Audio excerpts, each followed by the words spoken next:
Hello, welcome everyone to another episode of Energy Unleashed. My name is Suzanne and I'm here with my partner, Kim.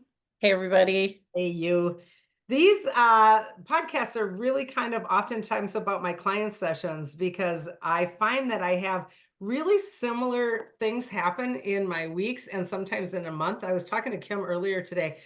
It's so weird because like I'll get a client with something and then I'll get another one with something similar to that and then like another one within a pretty short amount of time, which usually indicates to me that this is like something we need to talk about because it's a common thread Yep. or it's something that I need to work on. This particular one isn't necessarily that, but I mean, it's funny how healing stuff comes in waves.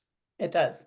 Sometimes you bring up topics on this and I'm like, oh, I need to go do that. Or oh my gosh, I realize I've been doing that. I need to, Or I like, just did that. Yeah, isn't that oh, weird?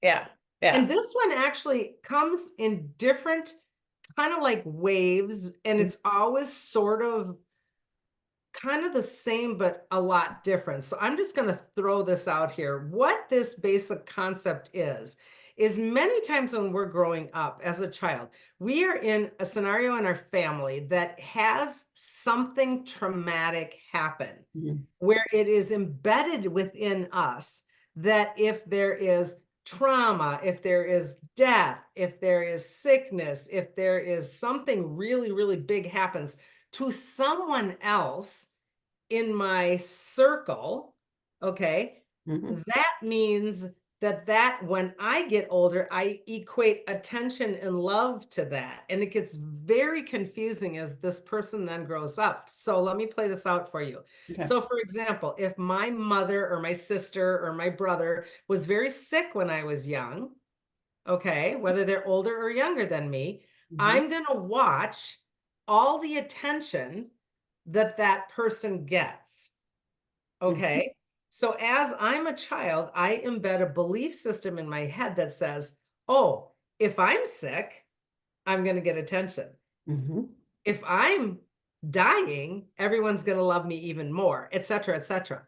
And this is really quite a profound thing because this really instills actions as we grow up that invite sickness and ultimately sometimes dis-ease and disease and death. And it's really, really important to talk about. Does that make sense to you how crazy Oh this can gosh, be? yeah, because I had a couple of traumas growing up where um my youngest sister was really a sick baby, or my sister next to me, the younger than me, was a sick baby. But then the sister born after her passed away after being alive for a month. Yeah. And so this is like So triggering you for had me. two I'm like traumas. my traumas, and then my sister who's survived, she had to have kidney surgery when she was in kindergarten or 4 or 5 years old. And she was in the hospital for weeks. So it was just both of those things. And I'm thinking about, I've had to do a lot of work around all of this because I didn't know where I sat in the family and all of this. You know what I mean? Right. And Uh, there's almost a guilt, survivor guilt, meaning I'm the healthy guilt. It's healthy guilt, not survivor guilt. But another layer to unleash in this too is that then sometimes the mother, because she's so panicked with the sick child or the child that died, doesn't know how to necessarily open heart space and nurturance to the other child, meaning you, mhm, because it's like, I don't want to lose you. And so now that child can oftentimes experience abandonment mhm. within their own childhood, which isn't even valid, but in their little heads it is. And so now, as I get older, I'm going to make myself sicker because I can get more love that way. So it kicks in later. Do you understand how crazy that can get? It can get so crazy because I never looked at my childhood like that. I didn't. I mean, I didn't consider abandonment or the trauma and how it affected me at all. Yeah. As I started to unravel some of my issues, you know, um it was obvious that I took on things that I shouldn't have had to as a child. Right. Yeah. And I'm going to say this, and a lot of people are going to get pissed. And I've even said it to my clients that are in these various situations. And again, there's many versions of this in my client base. Sometimes people like to be sick. Yeah. Yeah. They really want to be sick. Mhm. And until you make an honest peace with that, you're going to go through the motions of getting sicker and sicker and sicker and sicker. Mhm. Until you see how distorted that is to your self-love, it is really a cycle that gets to be just your norm. And I think it's so utterly amazing that most people don't even see it or recognize it. And I see it a lot. It's very, very difficult for me because I grew up as a kid that was actually very sick. And I didn't feel sick and didn't feel like I was sick because my guidance was telling me I was going to be fine. So I didn't believe in sick. Yeah. So when I see people that are trying so hard to be sick, it disturbs me because it's like, you're trying so hard, so you're creating that. You really, really, really have that power, Mhm. right? Mhm. And I think what happens then, Kim, is they get so scared to be healthy because healthy doesn't give me attention and love. Right. Right. I don't think, but it's interesting. I don't believe I went down that path. I didn't like being sick. I would get bronchitis once in a while. That was kind of it. But it Mhm, wasn't, I was wanted to be busy. I wanted to be outside. I wanted to be doing all the things. mhm. And maybe that was my escape Could more. be. Yeah. But people that I definitely have experienced people in my lifetime that are obviously creating illness in their life. And the attention that they get, is what they're really looking for. Yes. I've definitely experienced this with others. And until they can own that, which is a really hard thing to own because it sounds so warped, because it kind of is. Mhm. And I'm not judging everybody or saying they're bad because it's a choice. You get that choice. Mhm. But we do not necessarily really sit back and observe the power that we have as a human to create. Mhm. And when I really yearn for that, I'm going to create it. And when I am in the midst of it and I'm noticing, people are like, how you feeling? Are you okay today? Oh, I brought you some soup. Oh, I've been thinking about you so much. Here's a card every week. I mean, that is a really twisted, but yet very valid way to get attention and love. Mhm. And they do not trust the level of attention and love that comes with being okay. How you doing this week? I'm fine, like I was last week. I mean, I don't get a card. Yeah, great. Gosh, so how do you like you've had people come in that this is definitely part of their life that they're Yep.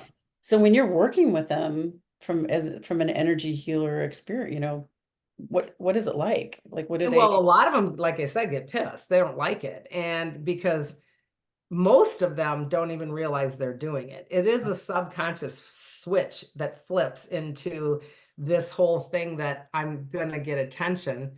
People don't like to know that they're doing things to get attention, much less doing things to get attention in a really back warped way, right? I mean, this is like embarrassing when somebody finally points that out. Mhm. So it's when I find a client that does this, it's very important for them to own the fact that they're actually doing this, that this is even bad attention is still attention. Mhm. Even rocky love is still love. All of those things, those adages that we've heard throughout our life, attention, bad attention is still attention. That's true. And until we start to pull back and see, oh my gosh, but that is actually making me sick. I'm the one that's in charge of the outcome here. This is cause and effect. I'm causing this, and this is the effect. And in the bridge of that, I'm getting some attention, but is this the effect I really want? Hence Right, really sick right. or death. So it's showing it to them with really no judgment because nobody gets to judge this. If you want to be sick, you get to be sick. I think one of the most powerful things that is a detriment to us is labels on sickness.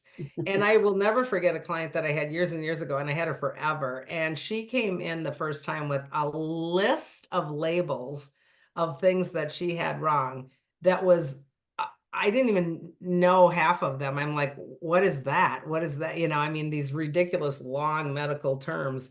And it was 100% her belief system that she had all of these things because the so-called doctors told her that.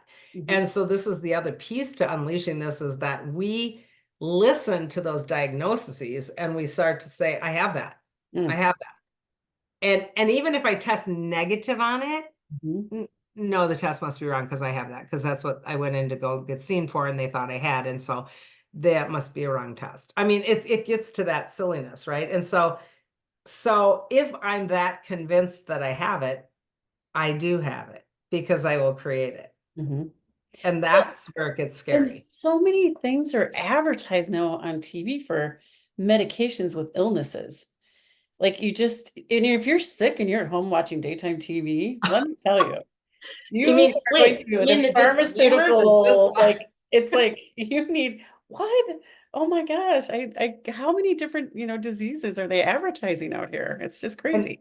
and then they slip in the word death. I know, right? At the end, yeah. There are Yeah. side effects. One Tough. of them might be death. Yeah. But and then I love the ones that are like, medicine on top of the medicine because the first medicine didn't work well enough. So now we're going to give you a booster to the medicine. And it's Right. like, none of this makes sense. So, and I'm not knocking meds. I'm not, because meds are important, but it's also really, really critical for us to stop the madness of the labels, really understand that the interaction between those labels, those meds, those prescriptions are all interacting within my body, and I keep breaking down. And then the mental mind frame is really what I want to point out the most, because if I'm really believing that now I'm even sicker, and God forbid social freaking media, man. I mean, we can stick out a text and say to everybody on a group chat, oh, I'm going to the doctor, and for example, Kim knows that I went up and got my eye looked at the other day because I was having some really weird things happen, and I was doing some research and talking to people and found out it might be a retina detachment, which you can go blind in 48 hours. God forbid I went online. Stupid move to go online and read WebMD. And so I did. I went and got looked at, but I didn't even tell anyone. I didn't tell you. I didn't tell Mhm. any of my family members Mhm. until after it was done, Mhm. because I'm not going to sit there and throw out on some thread that says, your mom might be blind in 48 hours. Why would I do that, Oh right? my Or your gosh, you're creating sister, worry across the board with a bunch of people putting it out yeah, there. because worry is another piece to this. Mhm. And the people that are in this mode of thinking sick equates love and attention think worry is support. And it's not. Worry is a detriment to our energetic field. It pulls in a grid pattern that brings forward the things that we don't want. And so this whole thing about Facebook and, oh, I'm doing this test, or so and so, it just, and I'm not against prayer, don't get me wrong. I'm probably going to bash on this whole podcast, but um Be careful what you say about prayer. yeah, no, I love prayer, but I also don't want, I don't have any idea who you are, and you can pray, but I mean, Mhm. it's just that whole thing about pray for so and so, and they stick it out to the masses, and it's like, that's great, but I guess holding collective prayer is Mhm. fine. But when you Yeah. give me some big personal message and I don't even know who you are, that kind of makes my head go, it's just all of this stuff that we're doing with our face in front of everybody and asking for all of this kind of pity slash sympathy support, versus figure out what the reality is before you even stick that out there. Yeah. And then if Right. that is indeed real, Yeah. then stick it out there, but Mm. not in the interim, right? Because Yeah. what's in the interim is when the energy is vulnerable. When we're in the interim, I don't know if I'm going to go blind until I find out if this is detached or not. Mhm. Why would I put out 8 million vibes of, oh my God, she might be blind, she might be blind, which only tells the universe blind? That is so counterproductive to our healing mechanism. So again, the reason why I do these is to talk energy, not to talk feelings. Well, we do talk feelings and all Yeah. that stuff, but I Yeah. mean, I'm saying energetically, we create grid patterns that draw in potentialities. Please be careful of the law of attraction in terms of these concepts of sticking out your angst and your worries and your pains when they're non-diagnosed. Yeah. You need to go through the testing and really figure out what it is, because I just have had recently a few people that were given big disease names, Yep. and they latched onto that, and you don't know. No. You don't latch onto that word and then tell everybody about it, because you're just manifesting, that your body's going to take it in. It's And I really want to point out the reason they're doing it is again the flip side narration of this is giving me support. Mhm. You don't want the support when the diagnosis isn't even real yet. You want Yeah. the support after the diagnosis is real, in terms of this now is truly a thing, and I will accept your prayer, your support, or whatever. Mhm. But that interim is what I'm talking about, that manifesting the sickness, that manifesting because of the want and the need for the attention is what I'm talking about. And it's a very small window for some people. And, I get my blood test back in 3 days. Well, that's 3 days of pounding out hundreds of hits to the universe saying, oh my God, this is wrong, this is wrong, this is wrong. And then you get the test back and it's negative, and then it's like, oops. Well, okay, now And your now I really do body, feel sick.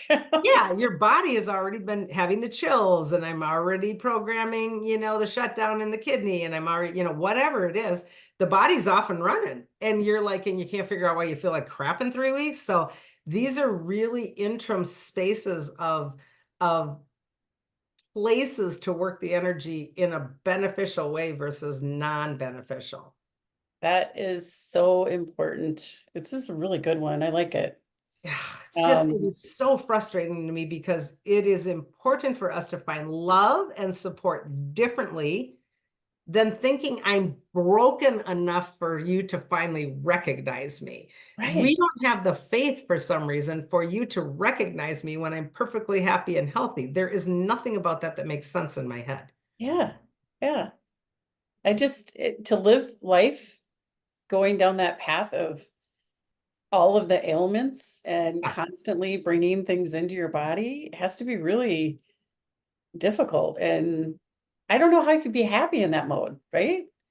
I was out to dinner with my husband on our anniversary, and we were in a restaurant, and this four top was next to us with people our age, and they were so freaking funny. They were talking about all their ailments. I thought I was gonna punch them halfway through.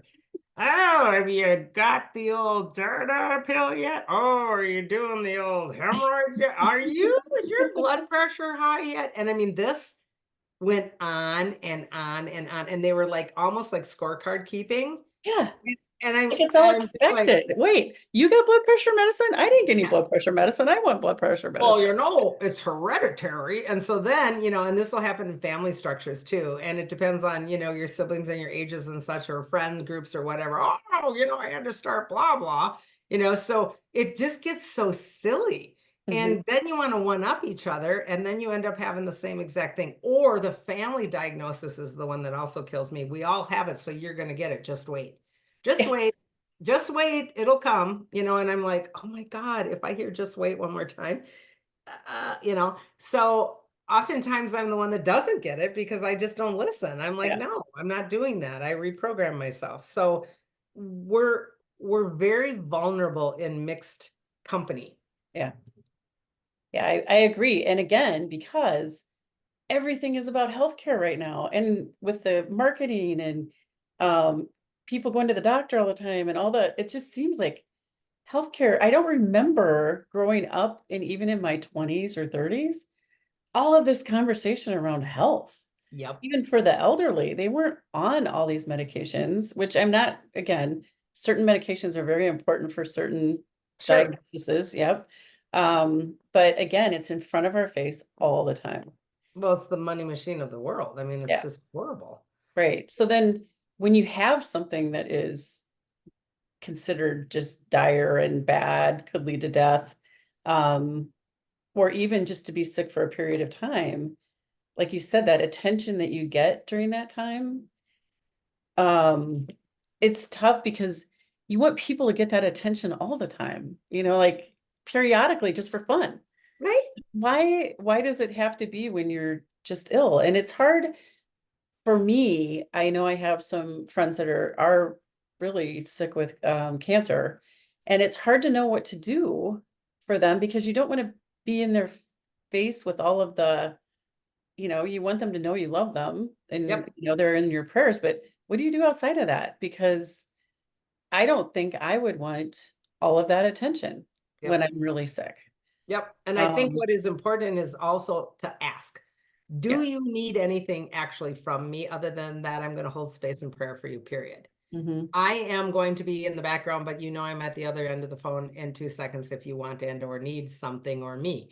And so it's being able to say that and be really blunt about it and just call it out, but also don't hound and don't hover and don't pity and don't sympathize. Hmm. You know, and for me, we all know I'm got this whole thing: A, mortician's daughter; B, energy worker; C, spiritual, healer. I know that you're going to leave the planet when you're supposed to. None of my worrying is going to help. It just doesn't have anything to do with anything. I'm not going to try to make you get better. I'm not going to fix you. I will hold that space for you and I'll be there and I will shift your energy. But other than that, I'm neutral. And I think that if we were trained that way, it would be fascinating and wonderful. And these are times when we are knowing people are leaving this planet very quickly and fast because of simply the vibrational frequency of this planet. Their contracts are done. Our prismatic selves are coming back to oneness. Hence my prism over here, here, and here versions of my oversoul are all leaving planet. We're all becoming one again. So this will be happening faster and quicker. So if we start to honor these processes of sickness and death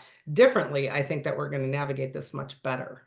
Oh, I agree. I agree. Because Yeah. it shouldn't stop everyone from living their life at their Yeah. best. Where sometimes people empath and take on whatever that other individual has, Oh, for sure. and it shuts them down just as much as it's Well, just. and I want to take that point a little farther, actually, and undo this part in that just think if I'm the little person recognizing the sickness when I'm the child, say it's my parent or my sibling, Mhm. and I'm helping, maybe I'm giving them the pills, maybe I'm the one that gives them their blanket, maybe I'm the one that finds their fuzzy bear, right? And if I'm a little child and I'm recognizing my role as being the helper, Mhm. at this young age, it's a validation for my identity. And then that person leaves the planet. What do you think I feel like? I Oh, feel like a failure if no one walked me through this. yeah. I feel like I allowed them to die if I'm too young Yeah, and like you didn't could have done understand. more, or you should have done something differently, or yeah, no, it's Think of how gigantic that mind screw is as I aged. And now I already have the concept of if I'm sick, I get attention and love. If I don't keep doing it, I'm going to be a failure. What does that equate when I'm old? I keep getting sicker faster. So I'm not a failure of being sick. It's just messed up. yeah. Oh my goodness. It's a big one. And I think that's something that it's out there. I mean, that's a lot of it going on, in my opinion. Yeah. But And we can even make this worse by doctors have okay. the doctors have the same troubles sometimes too of having the hero complex. Yeah. I'm supposed to save you. So now I'm going to step in and I'm going to be the savior. And I can't imagine how many doctors go through really traumatic PTSD of losing patients Mhm. if they're not balanced and understanding this whole process as well. I should have fixed them. My surgery didn't work. I didn't do it well enough. I missed that. I misdiagnosed that. I mean, this just goes on and on to different layers and levels. And I think it's important that we all step out of the sandbox and let that person just play, play at life. I mean, this is my life. And if I want to get really sick because that's my belief system, get out of the way because I'm going to do it anyway.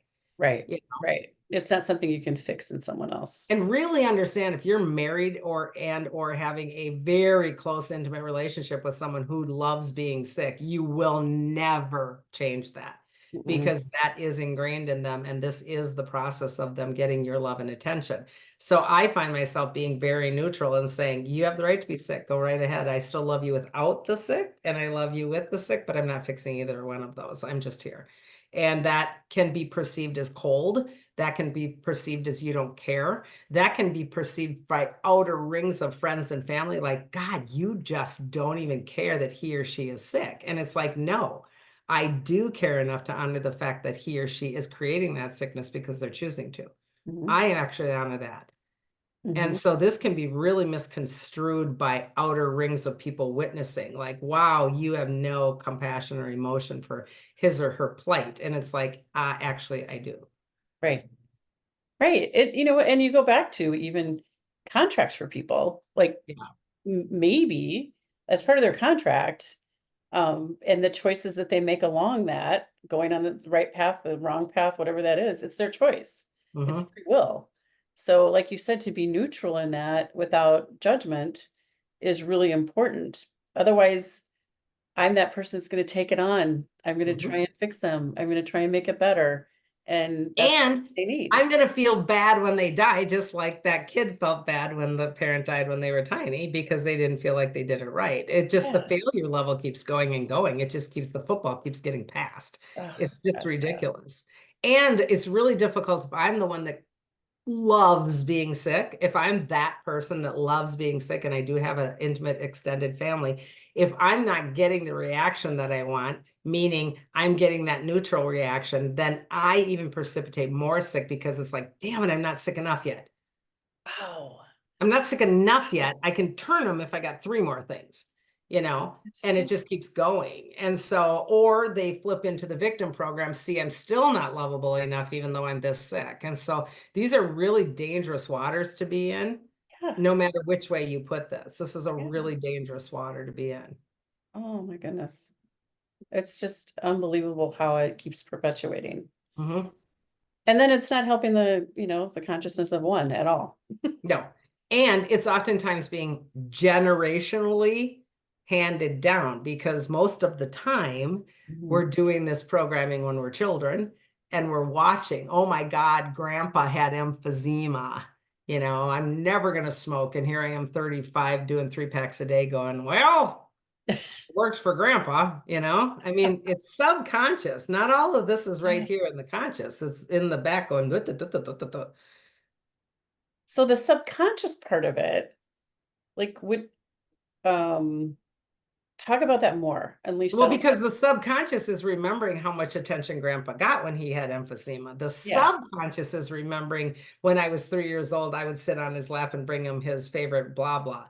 The subconscious is remembering all those so-called hallmark moments that were horror moments, actually, because it's all twisted. And so it's not that I'm necessarily consciously going, I'm going to get sicker and sicker, damn it, until somebody loves me. Yeah, You know? right. Although that is some people's case, Yeah. but most of the time it's coming in a really twisted and distorted way and they aren't even aware of it. So that's why I think these are interesting cases, because I have several clients that have different versions of this. Mhm. And for me, growing up the way that I did, I was very, very sick and I didn't do sick. I still don't do sick, really. I mean, I just figure it, I just keep going and say, hey, if it's going to take me out, it's going to take me out. I'm not it. Did any So of it's your family members pick that up because you were so sick and the attention you got through that? no, nobody in my family remembers me being sick, so I guess the sibling ahead of me and the sibling after me kind of sort of remembers, but I must not have got a lot of attention other than the doctors and the nurses, because no. In fact, that's so funny because I asked my older sister one time, do you remember this, this, and this? And she's like, eh. And then, of course, my brother, who was younger, he's like, I got nothing. And then, of course, everyone else is way too young. But yeah, I'm like, wow, no, didn't No, imprint that. Didn't imprint. So I obviously wasn't part of my soul contract. nope. But my soul contract was very, very aware at age 6 and 7 that I was extremely sick and something greater than myself or the 3D world was in charge of that. And that has stuck with me. And I'm very grateful for that because I think that's the truth. We're always in the hands of whatever God package you have going on up there in terms of when you exit this plane. And Mhm. so that was really clear for me. And so I've never worried about it. Yeah, that's so interesting Yeah. that it just all the different families and scenarios and what's picked up, what isn't. It's very fascinating to me. But sick equals love and affection is just really distorted. So think about that. And if you choose to think about it for yourself, really be honest with yourself. And if you choose to think about it for someone you love or you witness, be careful how you broach it because it Mhm. can be really um, pretty confrontational conversations sometimes until Right. they actually get it. Yeah. And they may not get it at all, by the way. No, and that's again, Their it's their choice. journey. They're making choices. Yep. Yeah. Mhm. It's really a toughie. Oh man. But this is a good one. Yep, that old energy thing, right? Well, okay, everyone. I hope you got a little golden nugget out of that for yourself or someone else. So on behalf of Kim and I, thanks for listening. Thanks for watching. Please hit the subscribe button or the share or the like, and maybe leave us a comment because we're here for you. Until Yeah. next. Bye. Cosmic.